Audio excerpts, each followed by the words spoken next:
Yan, ito may receipt tayo rito ng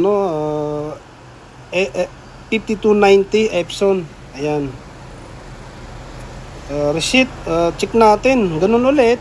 Properties, maintenance. Check nyo kung ano yung error. Ayan, service required. Ayan, inkpad. Kaya kailangan nating i-receipt. Ayan, gagamit tayo ng receitter. Ayan, close nyo na yan. Huwag niyo pong kalimutan, baka may pending yung mga naiwang piniprint. Ayan, select niyo yung model 5290. Tapos 5290 din. Pag wala dyan, ibig sabihin hindi naka-install yung printer. Mag-install po kayo. Saan nakukuha yung driver? Sa Google. Mag-search kayo doon ng driver. Ayan, check natin. Bakit nagpaparesit? Ayun 100. Naabot na yung max, 6,000 plus. Kaya para mawala yan, check nyo ulit, initialize para back to zero at makapag-print na kayo. Ayan, nagpapa-turn off yung printer. Ayun, ganun lang. Papatay nyo lang yung printer. Bigyan nyo ng seconds. Tapos i-on nyo na ulit. Makikita nyo, mawawala na dyan yung logo dyan sa E11, yung inkpad need service. Yan.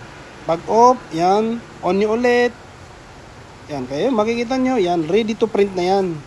Kaya yan, ganun lang paano mag-reset ng 5290. Kung halimbawa naman tumatagas yung ink sa likod, yung papalitan nyo ng waste ink tank. Kaya yun, maraming salamat.